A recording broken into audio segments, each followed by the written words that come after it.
और मर जाते ही दोनों परी बन गई। फिर दोनों ही उस खड़ी पहाड़ों पे जा पहुंची। इसके बाद सब मिलके खुशी खुशी स्वर्ग में चले गए। सिंचुला जंगल में बहुत सारे पंछी रहते थे। पॉपी, मुनिया, नैन्सी, राया, ये 4 पंछी सारे पंछियों में से कुछ अलग सी थी। उन चारों में थी गहरी दोस्ती। जंगल के बाकी पंछियों से वो ज्यादा मिलती जुलती भी नहीं थी। वो चारों बहुत ही सुंदर थी। जंगल के सारे पुरुष पंछियों ने उन चारों को बस देखते ही रहता था, उनसे दोस्ती करना चाहता था। लेकिन वो चारों पंछी अपने में ही खेलते थे, घूमते थे, बातें करते थे और इस वजह से जंगल के बाकी पंछियों ने उनको बहुत ही घमंडी समझते थे। सारे महिला पंछी उनके खूबसूरती से जलते भी थे। एक दिन जब पॉपी, राया, नैन्सी और मुनिया जंगल में घूम रही थी, तभी जंगल के बाकी पंछी मिलकर बातें कर रही थी। तभी उनको देखकर टुन्ना ने बोला, अरे देखो देखो वो 4 पंछी। फिर मैक्स ईगल ने बोला, अरे हाँ, पॉपी को देखते ही मेरा तो होश ही उड़ जाता है और मुझे तो राया पसंद है। चलो उनसे थोड़ी बातें करते हैं। ये कह के मैक्स ने पॉपी को नाम से पुकारा और बोला, पॉपी पॉपी देखो मैं तुमसे दोस्ती करना चाहती हूँ। मैक्स की आवाज सुन के पॉपी कबूतर मुड़ के देखी और बोली, लेकिन मैं नहीं चाहती। क्यों नहीं चाहते? मैक्स में बुराई क्या है? कोई बुराई नहीं है, बस मैं नहीं चाहती। ये सुन के मैक्स को बहुत गुस्सा आता है और वो मन ही मन कहता है, इसकी इतनी घमंड, इसको तो सबक सिखाना ही पड़ेगा। और ये सब दूर पेड़ पर बैठी हुई अर्लोसरस देखती है और वो मयूरी से कहती है, तूने देखा मयूरी, मैं इस टुन्ना से दोस्ती करने के लिए बेचैन हूँ, लेकिन ये राया से दोस्ती करना चाहती है और राया की रहते मुझसे टुन्ना कभी दोस्ती नहीं करेगा। मुझे इस राया का कुछ करना ही होगा। तभी वहाँ उल्लू महाराज आता है और कहता है, नैन्सी तुम मुझे बहुत पसंद हो और इस जंगल का पंछी कुल के राजा होने के खातिर मैं तुम्हें रानी बनाने की प्रस्ताव देता हूँ। उल्लू महाराज की बातें सुनकर नैन्सी सालिक कहती है, मुझे माफ करना महाराज, आप मांसाहारी है और मैं कोई मांसाहारी से शादी नहीं कर सकती।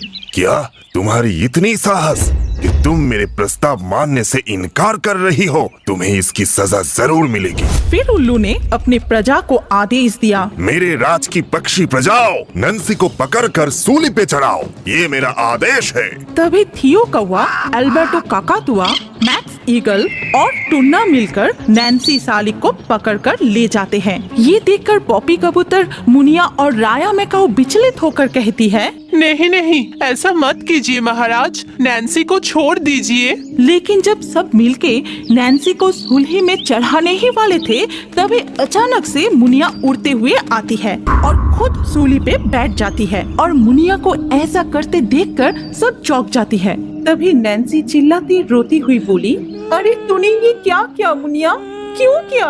ऐसा नहीं करती तो वो सब तुम्हें मार देती। महाराज की प्रजा तुम्हें छोड़ने वाले नहीं थे और तुम मेरे सबसे प्यारे दोस्त हो। मैं खरी खरी तुम्हें मरते हुए नहीं देख सकती थी, इसीलिए। ये कह के मुनिया ने दम तोड़ दी। लेकिन दम तोड़ते ही वो एक सुंदर सी परी बन गई और एक ऊंची खड़ी पहाड़ों के ऊपर जाके रुकी, जो किसी ने भी नहीं देख पाई। इसके बाद फिर एक दिन मैक्स ने पॉपी के लिए एक फल लेकर आया और बोला, पॉपी आज मेरा जन्मदिन है और मैं सबके लिए फल लाया हूँ। मैं जानता हूँ तुम मुझसे दोस्ती करना नहीं चाहते, लेकिन इस जंगल के सदस्य होने की खातिर मेरे जन्मदिन पर एक फल तो खा सकती हो ना? ठीक है, आज तुम्हारा जन्मदिन है और आज के दिन मैं तुम्हें उदास करना नहीं चाहती। जन्मदिन मुबारक हो। ये कह के पॉपी जब फल को खाने जा रही थी, तभी वहाँ नैन्सी आती है और कहती है, रुको पॉपी, मुझे इन पे विश्वास नहीं है, इसीलिए ये फल पहले मैं खाऊंगी। अगर मुझे कुछ नहीं हुआ तब तुम खाओगे। ये कहते ही नैन्सी फल खाना शुरू करती है और नैन्सी को फल खाते देखकर मैक्स डर के मारे वहाँ से भाग जाता है। नैन्सी फल खाते ही मर जाती है। तभी वहाँ राया पहुँचती है। ये क्या हो गया मेरे दोस्त, मुझे बचाने के लिए तूने जहर पी ली। मैं अपने इतने अच्छे दोस्त को खो दी। अगर मैं यहाँ पहले आ जाती तो तुझे वो फल खाने ही नहीं देती। मैं खा लेती ये जहर। ऐसा मत बोल मेरी प्यारे दोस्त, अब एक तू ही तो रह गई मेरे लिए। नैन्सी भी मरते ही एक परी बन गई और वो भी उसी खड़ी पहाड़ों पे जाके रुकी। इधर पॉपी और राया रोने लगी। ऐसे ही कुछ दिन बीत गए। पॉपी और राया अब पहले जैसे खुश नहीं थे। वो खेलते नहीं थे, हंसते नहीं थे, सिर्फ उदास होके इधर उधर घूमते थे। टुन्ना तभी भी राया के पीछे पड़े थे। वो किसी भी तरह से राया का दोस्त बनना चाहता था और ये सब छुप छुप के देखती थी अर्लो। अर्लो जितना देखती थी उतना ही उसके गुस्सा बढ़ जाती थी और वो सारे गुस्सा राया पे निकलना चाहती थी। एक दिन रात को जब राया और पॉपी अपने पसंद का पेड़ पर सो रही थी, तब अर्लो चुपके से वहाँ उस पेड़ के नीचे आती है और मन ही मन कहती है, बहुत हो गया राया, मैं तुझे और सहन नहीं कर पा रही हूँ। तुझे बहुत घमंड है ना अपनी खूबसूरती पे। अब तो तुझे मरना ही होगा और तेरे मरने के बाद ही मुझे मेरी दोस्त टुन्ना मिलेगी।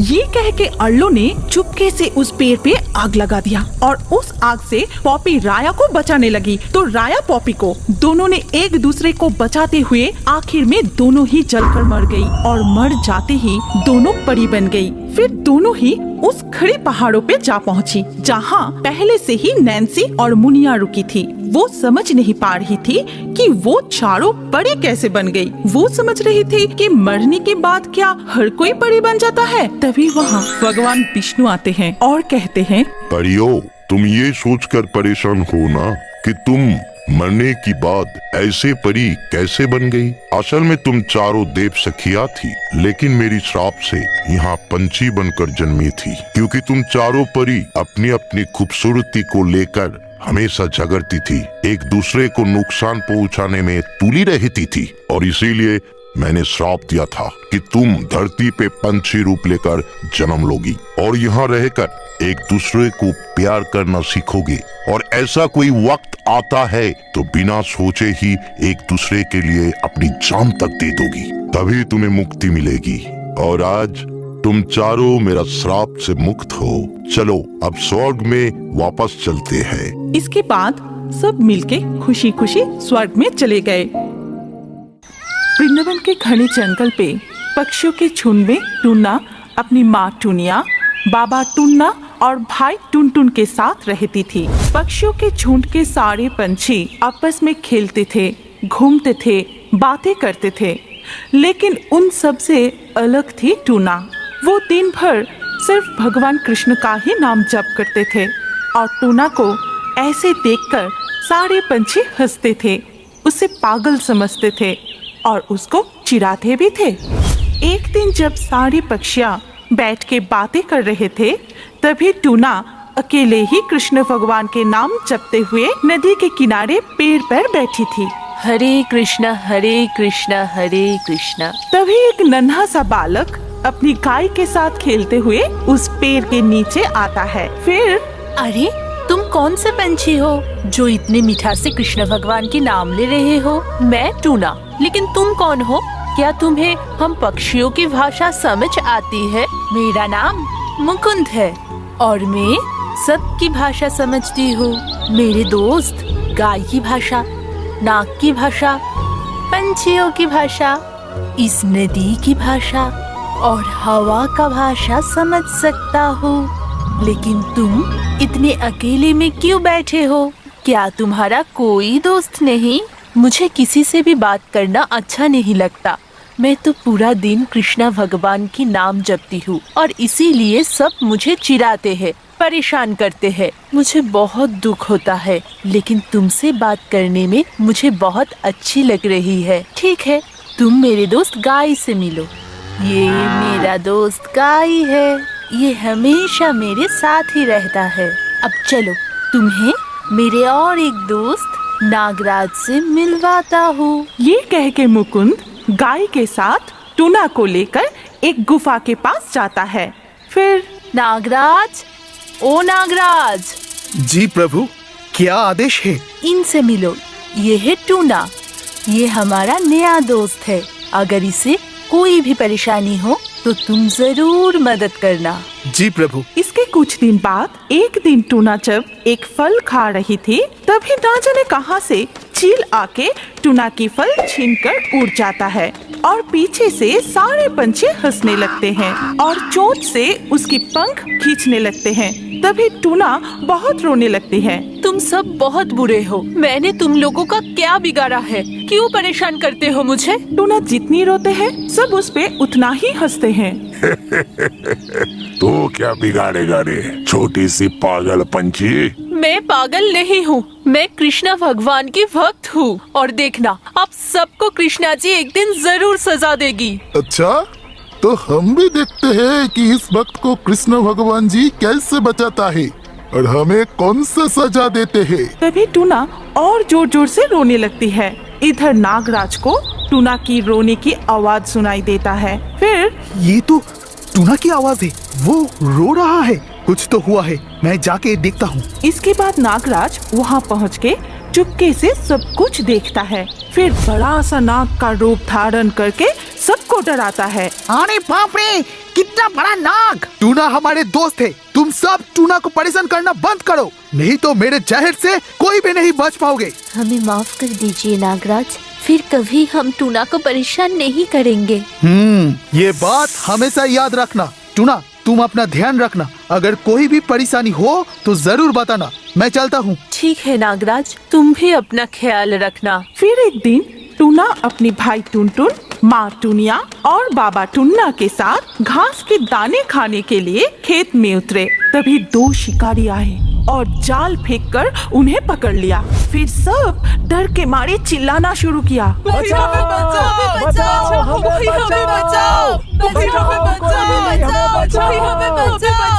हे कृष्णा भगवान, हमारी रक्षा करो, इन शिकारियों ने हमें बंदी बना ली है, हमें बचाओ भगवान, हमारी रक्षा करो।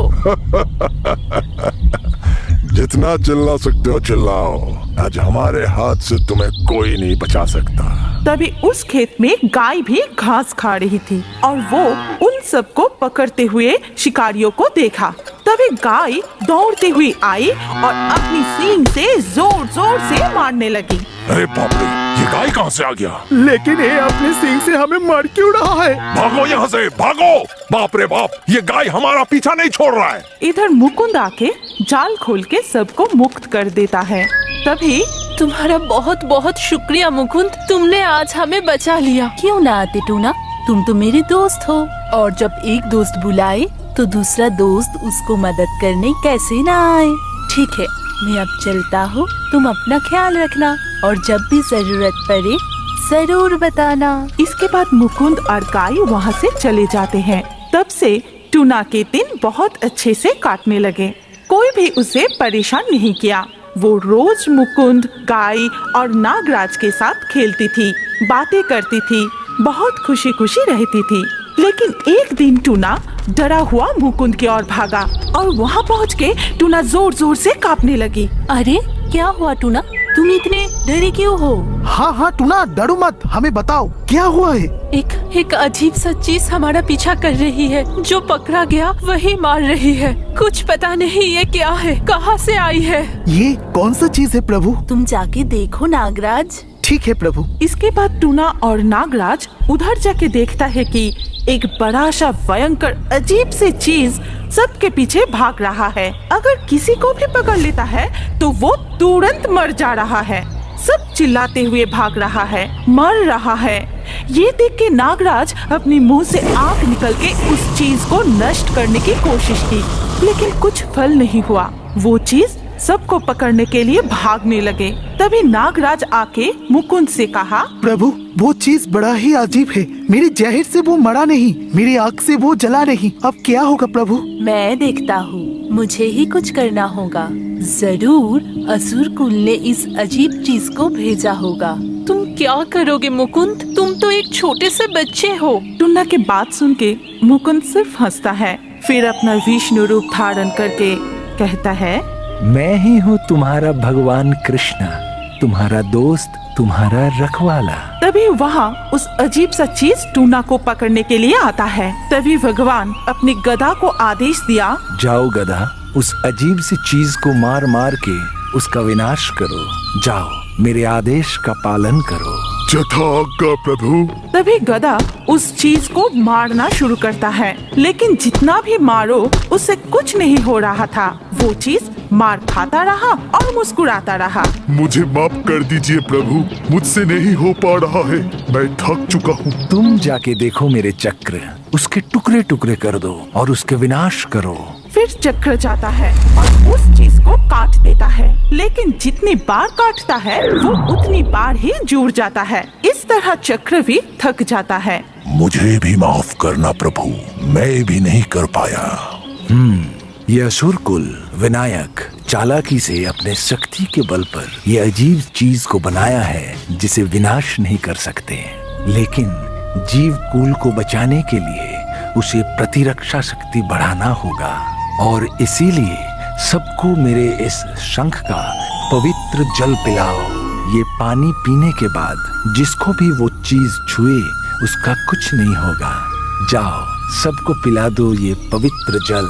पहले टूना पवित्र जल पीती है, फिर सबको पवित्र जल पिलाती है। ये देख के उस अजीब से चीज बहुत हंसता है। फिर वो जाके सबको पकड़ने लगता है, लेकिन किसी को भी कुछ नहीं होता है। तभी वो चीज थक जाता है और उदास होके वहाँ से चला जाता है। इसके बाद सब मिलके भगवान कृष्ण के नाम लेते हैं। जय श्री कृष्ण, जय श्री कृष्ण। फिर टूना कहती है, भगवान कृष्णा ही हमारे रक्षक है, उन्होंने ही हमें बचाया है और सामने ही है जन्माष्टमी। क्यों ना हम सब उस दिन का पालन करें, उनका पूजा करें। हाँ हाँ जरूर, चलो चलो सब पूजा की तैयारी करते हैं। हाँ, चलो चलो तैयारी करते हैं। चलो चलो। इसके बाद सब मिलके बड़ी धूमधाम से जन्माष्टमी का पालन किया, कृष्ण भगवान की पूजा किया और फिर से सब मिलके खुशी खुशी रहने लगे। हमारी कहानी यहाँ पर खत्म होती है। अगर आपको ये कहानी पसंद आई तो इस वीडियो पे लाइक जरूर करना। अगर आपके पास कोई पसंदीदा कहानी हो तो कमेंट करके बताएं। सबसे अच्छा कहानी चुन के हम ऐसे ही कार्टून बनाएंगे। और अभी हमारे अगले वीडियो देखने के लिए स्क्रीन के ऊपर इस वीडियो पर क्लिक कीजिए और रियो बर्ड्स के और भी वीडियो देखते रहिए।